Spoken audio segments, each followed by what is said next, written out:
Hello everyone, स्वागत है आपका हमारे यूट्यूब चैनल एडुमेनिया पर वेयर लर्निंग बिगिंस। तो लास्ट लेक्चर में हमने करा था न्यूट्रिशन के बारे में डिस्कस। आज हम करेंगे नेक्स्ट टॉपिक रेस्पिरेशन। रेस्पिरेशन मतलब जो हमने फूड लिया था उससे जो एनर्जी प्रोड्यूस हो रही है वो कैसे प्रोड्यूस होगी। It produces with the help of respiration. ठीक है, रेस्पिरेशन से हम फूड से एनर्जी गेन कर सकते हैं। हमने फूड तो ले लिया, वो सारी सेल्स के पास चला गया with the help of blood. ठीक है, अब उससे हमें एनर्जी कैसे मिल रही है, वो रेस्पिरेशन के हेल्प से मिलेगी। ठीक है, अब आगे जो फूड का ब्रेक डाउन होगा with the help of oxygen, ठीक है, उस प्रोसेस को हम क्या बोलेंगे, रेस्पिरेशन। तो जो फूड से हमें जो एनर्जी मिलने वाली जो प्रोसेस है उसे हम बोलते हैं रेस्पिरेशन। ठीक है, रेस्पिरेशन दो तरह का होता है, aerobic respiration and anaerobic respiration. दो तरह का होता है respiration, aerobic and anaerobic. Aerobic मतलब ऑक्सीजन की प्रेजेंस में, in presence of oxygen, oxygen की प्रेजेंस में। अगर रेस्पिरेशन ऑक्सीजन की हेल्प से हो रहा है, अगर रेस्पिरेशन में ऑक्सीजन की रिक्वायरमेंट है, तो हम उस रेस्पिरेशन को बोलेंगे एरोबिक रेस्पिरेशन। और अगर in the absence of oxygen वो रेस्पिरेशन हो रहा है तो उसको हम बोलेंगे anaerobic respiration, in absence of oxygen.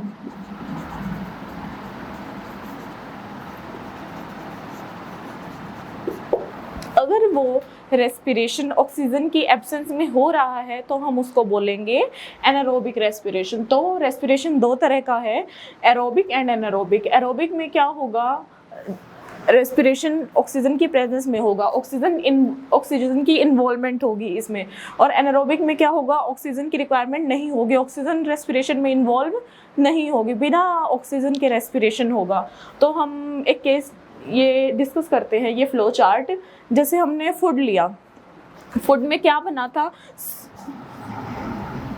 Food से हमें क्या मिल रहा था, ग्लूकोज मिल रही थी। जो फूड है उसमें क्या होता है, ग्लूकोज होता है, या फिर आप कोई भी कार्बोहाइड्रेट लगा लो।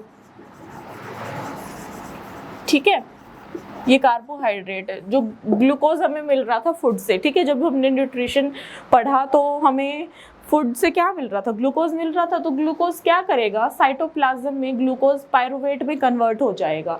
ठीक है, 6 कार्बन से वो 3 कार्बन में चेंज हो जाएगा,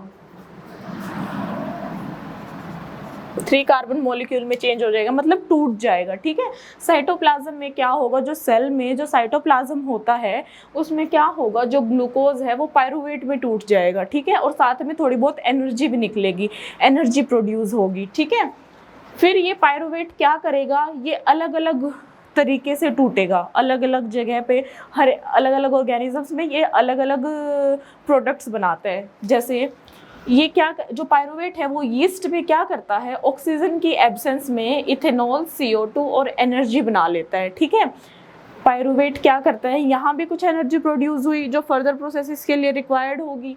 फिर ये क्या करेगा, ये जो पायरुवेट है ये यीस्ट में क्या करता है, यीस्ट में पायरुवेट को तोड़ने के लिए ऑक्सीजन की रिक्वायरमेंट नहीं होती। ठीक है, वो बिना ऑक्सीजन के पायरुवेट टूट जाता है यीस्ट में। यीस्ट एक तरह का ऑर्गेनिज्म है। ठीक है, तो इसमें क्या होता है, यीस्ट में जो पायरुवेट है वो ऑक्सीजन की एब्सेंस में टूट जाता है। किस में टूटता है, ethanol, CO2 and energy produce करता है। ठीक है, एनर्जी रिलीज कर देता है।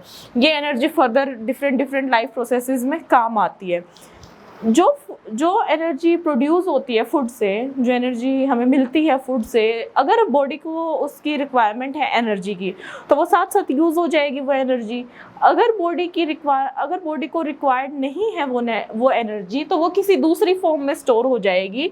किस फॉर्म में वो स्टोर होगी, ATP की फॉर्म में। हम इसके बारे में आके डिस्कस करेंगे। ये जो एनर्जी है, अगर ये एनर्जी बॉडी को उस टाइम पे चाहिए है जब ये बनी है तो बॉडी उसको यूज़ कर लेगी। लेकिन अगर बॉडी को उस टाइम पे इस एनर्जी की ज़रूरत है ही नहीं तो ये एक दूसरी फॉर्म में इस एनर्जी को स्टोर कर लेगी, और जब आगे बॉडी को एनर्जी की ज़रूरत होगी तो इस फॉर्म से ये एनर्जी को ले लेगी। ठीक है, हम बाद में इस ATP के बारे में डिस्कस करते हैं। पहले हम ये देख लें कि जो पायरुवेट है वो यीस्ट में ऑक्सीजन के एब्सेंस में इथेनॉल, CO2 और एनर्जी में ब्रेक डाउन हो जाता है।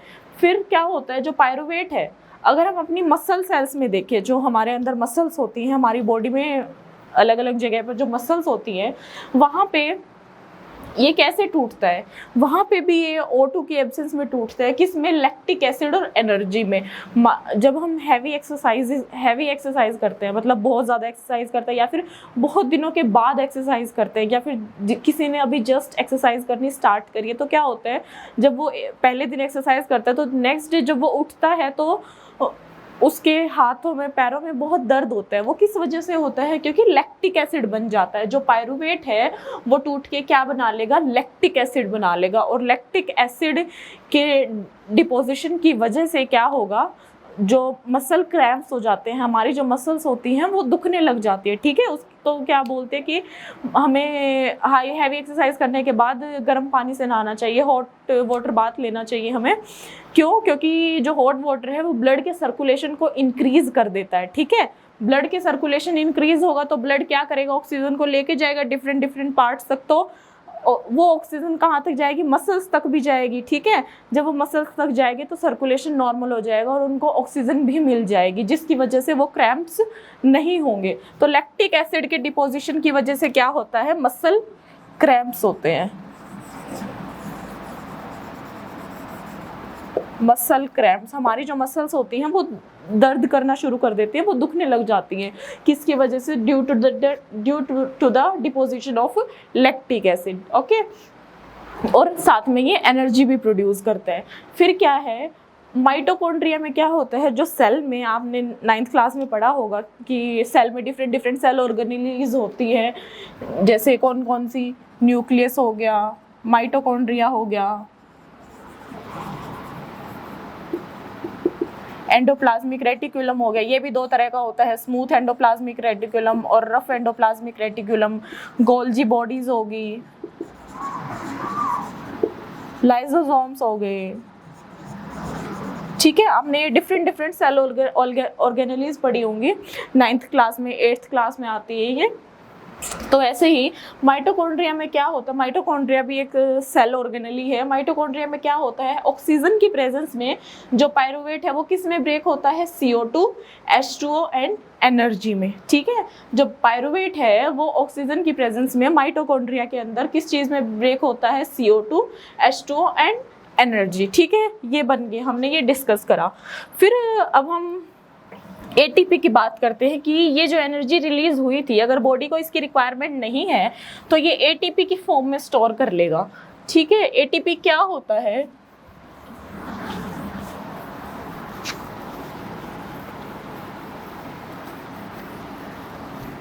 हमारी बॉडी में जो सेल होता है उसमें डिफरेंट कंपोनेंट्स, डिफरेंट चीज़ें प्रेजेंट होती है। ठीक है, जैसे ये सेल है, इसमें मान लो इसमें क्या प्रेजेंट है? ADP प्रेजेंट है और साथ में फॉस्फेट प्रेजेंट है। ADP क्या है? इसकी फुल फॉर्म है एडिनोसिन डाइफॉस्फेट। ठीक है, इसकी फुल फॉर्म है एडिनोसिन डाइफॉस्फेट। डाई मतलब 2, ठीक है, फॉस्फेट, इसके पास 2 फॉस्फेट होते हैं। ठीक है, एडिनोसिन डाइफॉस्फेट, इसमें 2 फॉस्फेट प्रेजेंट होते हैं, फॉस्फेट। ठीक है, 2 फॉस्फेट प्रेजेंट होते हैं। तो क्या होता है? ADP सेल में एक मॉलिक्यूल है, ये ADP है। ठीक है, ये फॉस्फोरस है। ठीक है, तो ये दोनों मिलके क्या बना लेंगे? एक फॉस्फोरस और जुड़ जाएगा इसके साथ, तो ये क्या बना लेगा? Adenosine triphosphate. क्या बना लेगा? Adenosine triphosphate. ट्राई मतलब 3।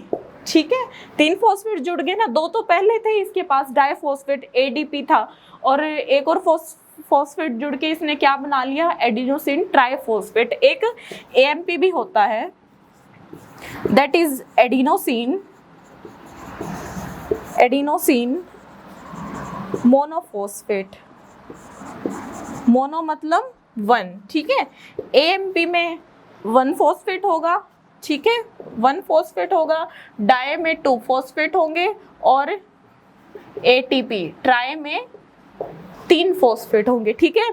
तो जो मेन जो एनर्जी अपने अंदर स्टोर करके रखता है वो होता है एटीपी, ठीक है।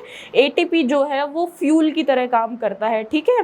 तो एटीपी से हमें एनर्जी मिलती है, जो मेन सोर्स है एनर्जी का वो फिर एटीपी है, ठीक है। जो एनर्जी बॉडी को ज़रूरत नहीं होती, जिस एनर्जी की, जो एनर्जी अभी बनी थी डिफरेंट माइटोकॉन्ड्रिया में बनी थी, यीस्ट में बनी थी, मसल सेल्स में जो एनर्जी बन रही थी, अगर बॉडी को उसकी रिक्वायरमेंट नहीं है तो वो एनर्जी किस फॉर्म में स्टोर हो जाएगी, एटीपी की फॉर्म में, ठीक है। उस एनर्जी से क्या होगा, एडीपी और फॉस्फेट मिल जाएंगे और इनसे क्या बन जाएगा,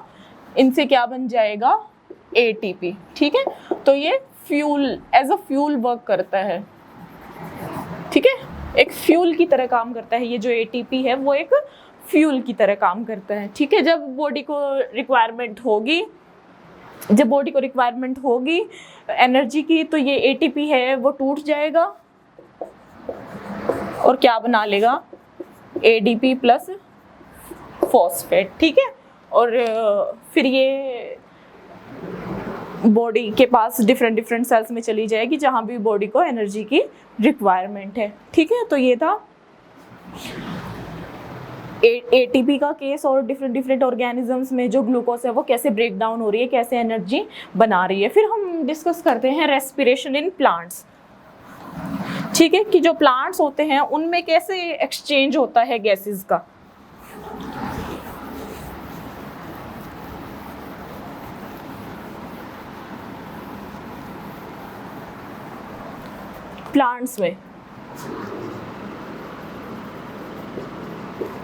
प्लांट्स में रूट की हेल्प से भी गैसेस का एक्सचेंज हो सकता है, स्टेम की हेल्प से भी, और लीफ की हेल्प से तो होता ही है हर एक प्लांट में, ठीक है।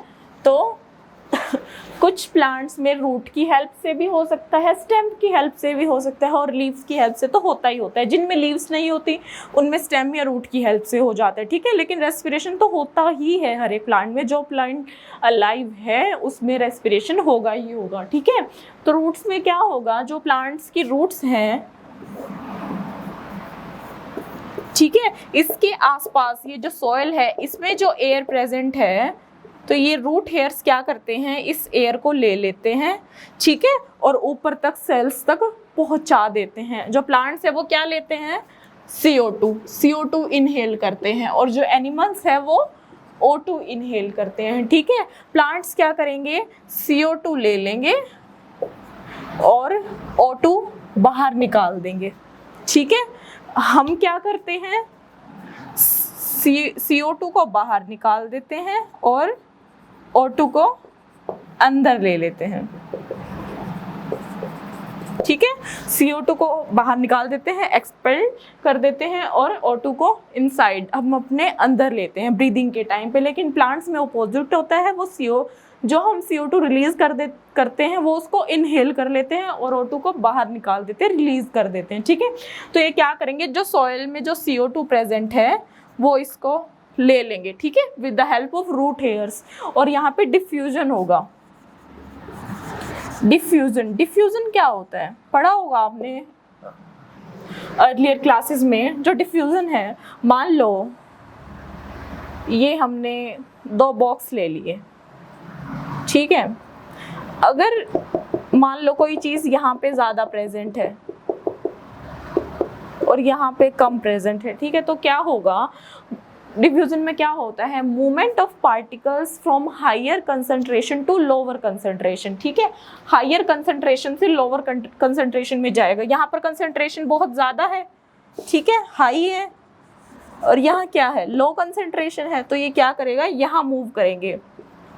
ये जो पार्टिकल्स हैं ये यहाँ मूव करेंगे, और ये कब तक मूव करेंगे, जब तक दोनों की कंसंट्रेशन सेम नहीं हो जाती। अगर यहाँ पर 10 मॉलिक्यूल है इस A में और B में अगर 2 हैं, जब तक दोनों की कंसंट्रेशन सेम नहीं हो जाती ये पार्टिकल्स यहाँ इस तरफ मूव करते रहेंगे, जब तक दोनों में 5-5 हो जाएंगे, 5 इसमें 5 इसमें, तो क्या होगा, कंसंट्रेशन जब सेम हो जाएगी तो डिफ्यूजन रुक जाएगा, ठीक है। तो डिफ्यूजन एक प्रोसेस है जो क्या करती है, हायर कंसंट्रेशन से लोअर कंसंट्रेशन तक जाती है, ओके। फिर है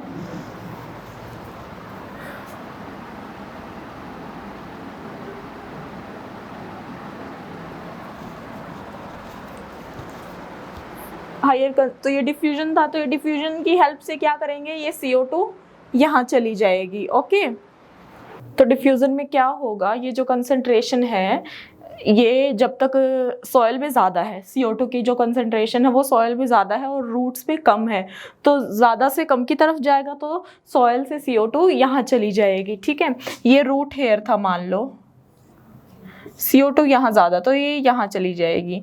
फिर ये सेल है, इसमें अब CO2 की कंसंट्रेशन ज़्यादा होगी, इसमें कम है, तो फिर ये यहाँ जाएगी, यहाँ ज़्यादा होगी, यहाँ कम है, ये ऐसे, तो फिर ये ऐसे ऐसे करके ये पूरे प्लांट में ट्रेवल कर जाएगी ऊपर तक। ठीक है, हर एक पार्ट में। ठीक है, तो ऐसे रूट्स की हेल्प से रेस्पिरेशन ऐसे होता है। फिर है स्टेम। स्टेम में क्या होता है, स्टेम में स्टोमेटा प्रेजेंट होते हैं, आपने न्यूट्रिशन में भी पढ़ा होगा स्टोमेटा के बारे में। ठीक है, स्टोमेटा प्रेजेंट होते हैं स्टेम में। ठीक है, इन स्टोमेटा की हेल्प से क्या होता है, जो CO2 है वो अंदर आ जाती है और जो O2 है वो बाहर निकल जाती है। फोटोसिंथेसिस के टाइम पे CO2 की रिक्वायरमेंट होती है, तो रेस्पिरेशन में क्या होगा, CO2, ये जो स्टोमेटा है वो CO2 को अंदर ले लेंगे और O2 को बाहर निकाल देंगे। ऐसे ही फिर लीव्स में होता है, लीव्स में भी स्टोमेटा प्रेजेंट होते हैं, तो ये क्या करते हैं, स्टोमेटा की हेल्प से उसको अंदर ले लेते हैं। कई प्लांट्स में क्या होता है, रात को वो क्या करते हैं, CO2 को बाहर निकाल देते हैं रात को, लेकिन दिन में क्या होता है, वो CO2 को अंदर लेते हैं, इनसाइड इनहेल करते हैं। ठीक है, नाइट के टाइम पे वो क्या करते हैं,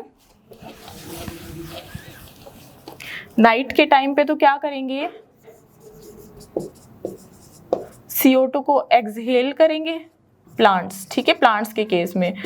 और डे टाइम पे क्या करेंगे, कुछ प्लांट्स डे टाइम पे क्या करेंगे, ये CO2 को इनहेल करेंगे और रेस्पिरेशन में हेल्प करेंगे। ठीक है, तो ये था प्लांट्स के केस में। फिर अगर हम एनिमल्स में बात करें, तो एनिमल्स में भी डिफरेंट ऑर्गन्स प्रेजेंट होते हैं, डिफरेंट मोड्स ऑफ रेस्पिरेशन है। ठीक है, अलग अलग मोड्स ऑफ रेस्पिरेशन है। जैसे हम बात करें एक्वेटिक में और टेरेस्ट्रियल में देखें, एक्वेटिक मतलब जो पानी में रहते हैं जो एनिमल्स, और टेरेस्ट्रियल मतलब जो ज़मीन पे रहते हैं।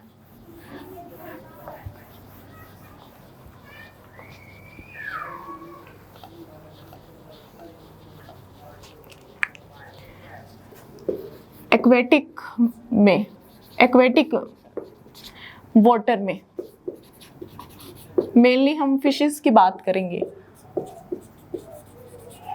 अगर हम फिशेस की बात करें तो इसमें क्या होता है, हाई ब्रीदिंग रेट होता है।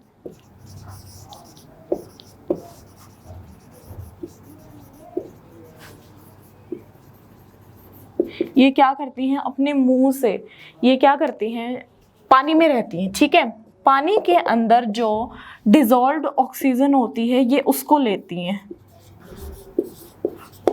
पानी के अंदर ये डिसॉल्व्ड ऑक्सीजन को अपने अंदर लेके जाती हैं। ठीक है, तो डिसॉल्व्ड ऑक्सीजन बहुत कम होती है पानी में, तो इनको क्या करना पड़ता है, ब्रीदिंग जल्दी जल्दी करनी पड़ती है। आप कभी देखिएगा, ये जो एक्वेरियम होते हैं, वो एक्वेरियम आपने देखे होंगे, उसमें क्या होता है, फिशेस को देखना, आप अपनी ब्रीदिंग रेट और उनका ब्रीदिंग रेट चेक करना। उनका ब्रीदिंग रेट बहुत ज़्यादा होगा, मतलब आप चेक करना कि आप 1 मिनट में कितनी बार सांस ले रहे हैं, 70, आप 1 मिनट में कितनी बार सांस ले रहे हैं, और उनका चेक करिएगा। वो अपने मुंह को खोलती हैं बंद करती हैं, खोलती है बंद करती है, तो मतलब एक बार खोलना तो एक बार उन्होंने सांस लिया, तो आप चेक करिएगा। ठीक है, उनका ब्रीदिंग रेट बहुत ज़्यादा होता है, वो बहुत जल्दी जल्दी अपने मुंह को खोलती हैं बंद करती हैं, खोलती है बंद करती है। ठीक है, क्योंकि क्या होता है, जो आसपास पानी होता है उसमें डिसॉल्व्ड ऑक्सीजन बहुत कम होती है।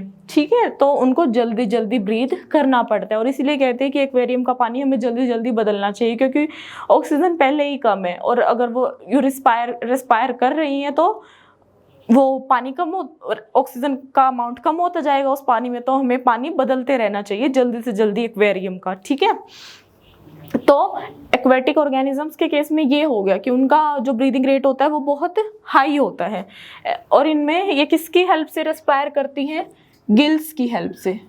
ठीक है, जो वो है इसमें क्या होगा, माउथ में जाएगा पहले पानी, ऑक्सीजन, ठीक है, उसके बाद कहाँ जाएगी, गिल्स में जाएगी, ठीक है, और गिल्स से कौन ले लेगा ऑक्सीजन को, ब्लड ले लेगा। आपने गिल्स देखे होंगे, फिश का स्ट्रक्चर।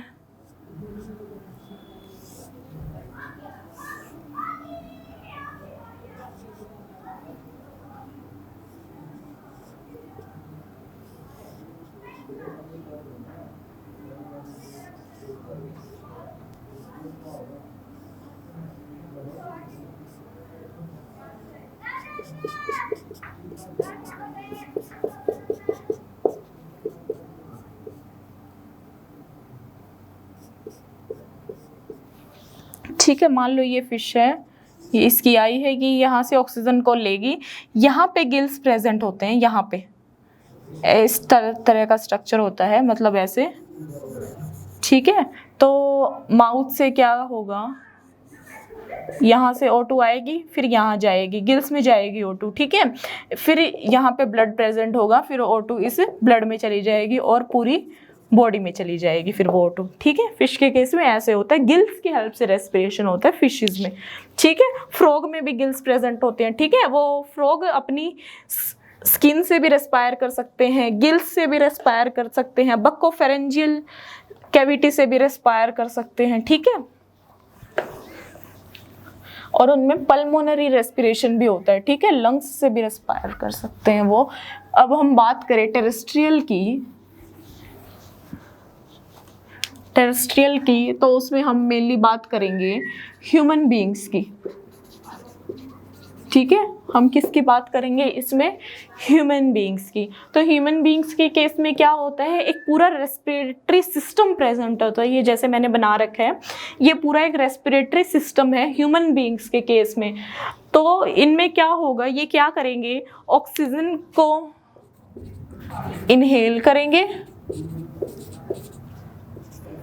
और CO2 को एक्सहेल करेंगे, मतलब बाहर निकाल देंगे।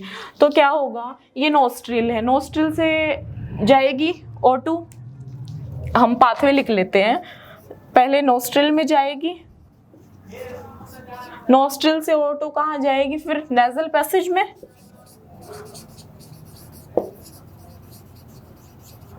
नेजल पैसेज से कहाँ जा रही है, फिर फेरेंक्स में,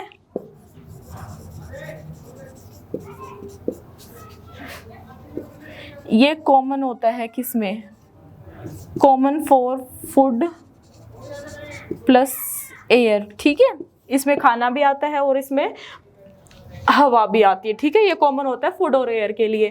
फिर फेरेंक्स से क्या हो जाता है, दो कैविटी निकलती हैं, दो पाइप निकलती हैं, मान लो ये फेरेंक्स है, इससे फिर दो पाइप निकलती हैं, ठीक है। जो आगे वाली होती है वो होती है एयर के लिए और जो पीछे वाली होती है वो होती है फूड के लिए, ठीक है। इसको इसोफेगस बोलते हैं, फिर ये स्टमक में जाती है, आपने न्यूट्रिशन में पढ़ा होगा, ठीक है। और ये क्या है, ये आगे वाली एयर की है। तो हम रेस्पिरेशन में एयर वाली जो पाइप है हम उसके बारे में बात करेंगे।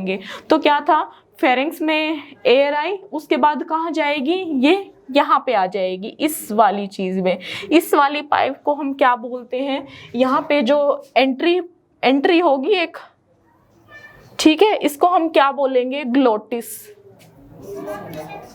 इस ओपनिंग को हम क्या बोलेंगे, ग्लोटिस, ठीक है। और इस ग्लोटिस पे एक कवरिंग प्रेजेंट होगी, मान लो जब हम खाना खा रहे हैं, ठीक है, तो ये एक पाइप प्रेजेंट है, ये एयर वाली पाइप है, ये पाइप है एयर वाली और ये पाइप है फूड वाली, ठीक है। तो फूड वाली ये दोनों ढकी हुई होती है, ठीक है, एक कवरिंग से, ये भी एक कवरिंग से ढकी हुई है, ये भी एक कवरिंग से ढकी हुई है। तो जब फूड आता है, जब फूड आ रहा होता है तो ये वाली कवरिंग ढकी रहती है और ये वाली कवरिंग खुल जाती है, ठीक है। तो इस वाली कवरिंग को हम क्या बोलेंगे, इस वाली ओपनिंग को तो हम क्या बोलेंगे, इस वाली ओपनिंग को हम क्या बोलेंगे, ग्लोटिस। और ये जो कवरिंग इस पे होती है, जब ये ढक, मान ये कवरिंग है तो ये यूं ढक जाएगी, ठीक है, ताकि फूड इसके अंदर ना जाए।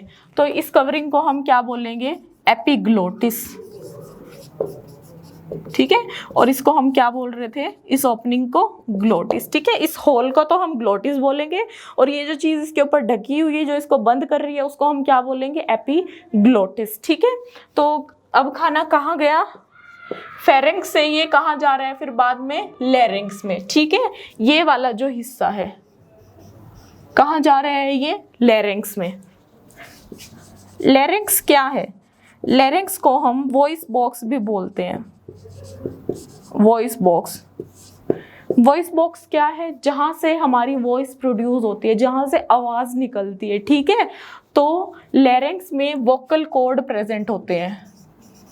क्या प्रेजेंट होते हैं, वोकल कॉर्ड, ठीक है, जिनकी हेल्प से आवाज़ निकलती है, हम बोल सकते हैं, ठीक है। तो जो बंदे बोल नहीं सकते उनमें वोकल कॉर्ड्स प्रेजेंट नहीं होते, प्रेजेंट होते हैं तो वो फंक्शनल नहीं होते, वो काम नहीं कर पाते, ठीक है। तो जो बंदे बोल पाते हैं तो उनमें वोकल कॉर्ड्स फंक्शनल होते हैं, ठीक है, उनके वोकल कॉर्ड्स काम कर रहे होते हैं। तो लैरिंक्स क्या है, एक वॉइस बॉक्स है, ठीक है। लैरिंक्स को हम क्या बोलते हैं, वॉइस बॉक्स, ठीक है, जिससे आवाज़ निकलती है।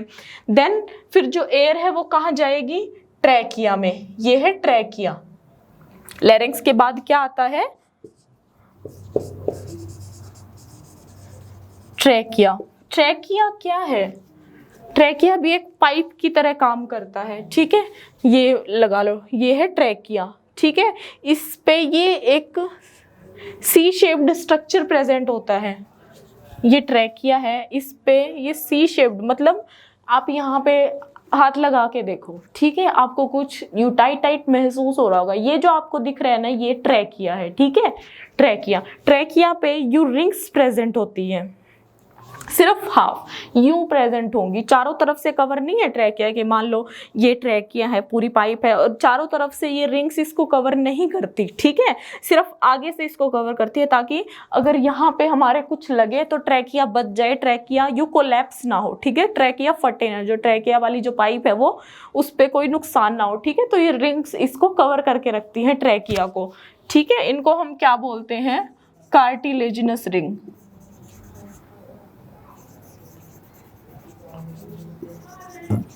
इनको हम क्या बोलेंगे, ये जो ट्रैकिया को कवर कर रही है इनको हम क्या बोलेंगे, क्या बोलेंगे, कार्टिलेजिनस रिंग, ठीक है। तो ये ट्रैकिया को प्रोटेक्ट करती हैं, प्रोटेक्शन प्रोवाइड करती हैं ट्रैकिया को। फिर क्या होता है, जो ट्रैकिया है वो दो लंग्स में डिवाइड हो जाता है, ठीक है। ये लंग्स हैं, ठीक है। ट्रैकिया दो फर्दर डिवीजन करेगा और एक डिवीजन लंग में, एक लेफ्ट लंग में चली जाएगी और एक डिवीजन राइट लंग में चली जाएगी। अगर हम लंग की बात करें तो जनरली क्या होता है, जो लेफ्ट लंग होती है ये है लेफ्ट लंग और ये है राइट लंग, ठीक है। जो लेफ्ट लंग होती है वो थोड़ी छोटी होती है और जो राइट लंग है वो थोड़ी बड़ी होती है, ठीक है। 50 ग्राम्स का फर्क होता है, ठीक है। ये 50 ग्राम्स वेट में ज़्यादा होती है और ये 50 ग्राम वेट में थोड़ी कम होती है, ठीक है। जो लेफ्ट लंग है वो स्मॉल होती है थोड़ी सी और राइट लंग थोड़ी सी उससे बड़ी होती है। फिर क्या होता है, ये जो ट्रैकिया है इसने दो डिवीजन कर दी। ये जो ट्रैकिया था ये दो पार्ट्स में डिवाइड हो गया, यहाँ एक यहाँ चला गया, एक यहाँ चलाएगा, ठीक है। सिमेट्री होती है इनमें, सेम होंगे ये दोनों लंग्स में। तो हमने सिर्फ एक ड्रॉ करी है। हम अगर ये वाला यहाँ से लें तो मैंने ये अलग से ड्रॉ कर दी ट्रैकिया पे। ये हमने पढ़ा अभी, कार्टिलेजिनस रिंग्स प्रेजेंट थी जो इसको प्रोटेक्ट कर रही हैं। ये फर्दर ट्रैकिया ने क्या करा, जो ट्रैकिया है वो फर्दर डिवाइड हो गया। किस में डिवाइड हो गया, ब्रोंकस में। जो ट्रैकिया है वो किस में डिवाइड हो गया, ब्रोंकस में।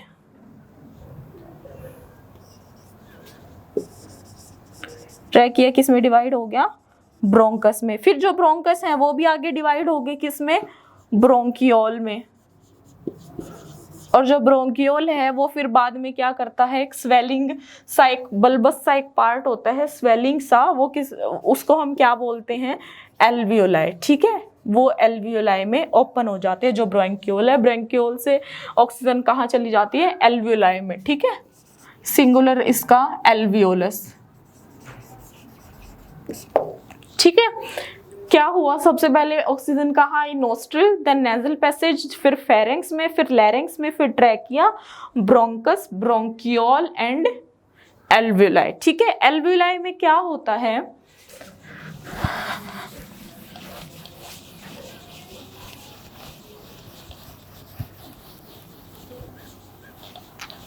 हम एल्वियोलाई की बात करें तो एल्वियोलाई में क्या होता है, जो एल्वियोलाई होती हैं वो थिन होती हैं, ठीक है, ताकि जो गैसेस का एक्सचेंज है वो आसानी से हो जाए।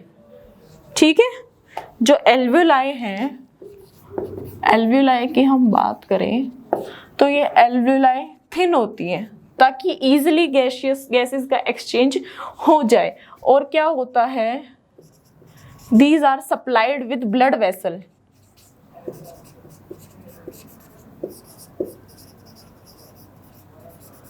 इनमें ब्लड वेसल्स आती हैं, ब्लड वेसल्स होती हैं इनके पास। मान लो ये होगी एल्वियोलाई, ठीक है, यहाँ पे ब्लड वेसल्स होंगी इसके पास। ठीक है, ब्लड वेसल्स आ रही होंगी इनके पास।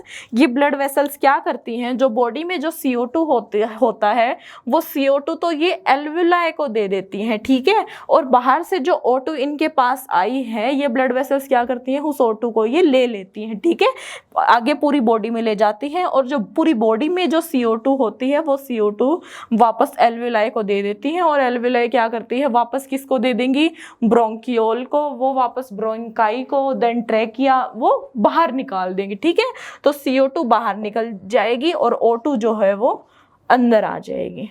ठीक है, तो ह्यूमंस में रेस्पिरेशन ऐसे होता है। तो समझ आया कि कैसे कैसे एयर अंदर जा रही है, कैसे बाहर आ रही है। एल्वियोलाई की जो लाइनिंग है वो थिन होगी ताकि गैसेस का एक्सचेंज है वो इजी हो जाए, इजीली जो गैसेस हैं वो एक्सचेंज हो जाए। देन क्या होगा, इनके पास वेल ब्लड सप्लाई होगी। ठीक है, ब्लड वेसल्स बहुत ज़्यादा होंगी इनके पास, जिसकी वजह से क्या होगा, ये क्या करेंगी, O2, ये जो ब्लड वेसल्स है O2 ले लेंगी एल्वियोलाई से और CO2 इनको दे देंगी ताकि ये बाहर निकाल सके। ठीक है, फिर यहाँ क्या हो रहा है, यहाँ डिफ्यूजन तो काम नहीं करेगा, क्योंकि जो लार्ज बॉडीज होती हैं वहाँ क्या होता है, डिफ्यूजन काम नहीं करता। अगर यहाँ पर डिफ्यूजन की हेल्प से अगर हम चाहें कि जो ऑक्सीजन है वो पूरी बॉडी में चली जाए, अगर हम चाहें कि जो डिफ्यूजन की हेल्प से जो ऑक्सीजन है वो पूरी बॉडी में चली जाए, तो हमें कम से कम 3 महीने 3 साल यूँ लग सकते हैं। ठीक है, हमें बहुत ज़्यादा दिन लग जाएंगे ऑक्सीजन को लंग्स से टोज तक पहुंचाने के लिए, टाइम टेकिंग प्रोसेस।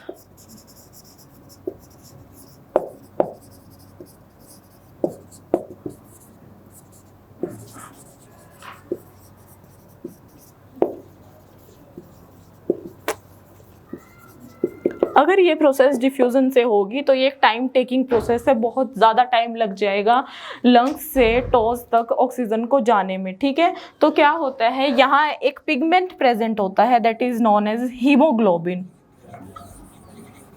हीमोग्लोबिन, ये हीमोग्लोबिन ब्लड में प्रेजेंट होता है, रेड कलर का पिगमेंट होता है ये। ठीक है, और इसी की वजह से जो ब्लड का कलर है वो रेड होता है। ठीक है, तो ये हीमोग्लोबिन क्या करता है, इस ऑक्सीजन को पूरी बॉडी में ट्रांसपोर्ट करता है। ठीक है, इसकी वजह से, सिर्फ इस हीमोग्लोबिन की वजह से जो ऑक्सीजन है वो इतनी जल्दी हर एक बॉडी पार्ट तक पहुंच जाती है, सिर्फ इस पिगमेंट की वजह से, that is known as haemoglobin. Diffusion की हेल्प से अगर हम देखें तो बहुत दिन लग जाएंगे, कई साल लग सकते हैं। ठीक है, पूरी बॉडी तक ऑक्सीजन पहुंचने में। तो हीमोग्लोबिन एक ऑक्सीजन कैरियर का काम करता है, ये ऑक्सीजन को भी ट्रांसपोर्ट करता है और ये कार्बन डाइऑक्साइड को भी ट्रांसपोर्ट करता है। ठीक है, ये कार्बन डाइऑक्साइड को बाहर ले आएगा, ठीक है, और ऑक्सीजन को अंदर ले जाएगा सेल्स तक। ठीक है, और सेल्स से ये लंग्स तक CO2 को ले आएगा। ठीक है, और लंग्स से पूरी सेल्स तक ये किसको ले जाएगा, ऑक्सीजन को। ठीक है, ऑक्सीजन को ले जाएगा।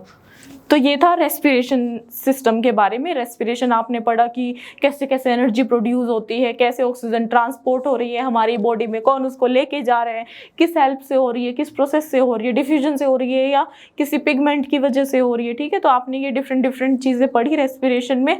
नेक्स्ट लेक्चर में हम डिस्कस करेंगे ट्रांसपोर्ट सिस्टम के बारे में, सर्कुलेटरी सिस्टम, लिम्फेटिक सिस्टम हो गया, ब्लड वेस्कुलर सिस्टम हो गया। ठीक है, हम इसके बारे में डिस्कस करेंगे। तो आज का लेक्चर हमारा यही था। होप आपको वीडियो पसंद आई होगी। अगर आपको वीडियो पसंद आई है तो लाइक, शेयर एंड सब्सक्राइब जरूर करिएगा। Thank you.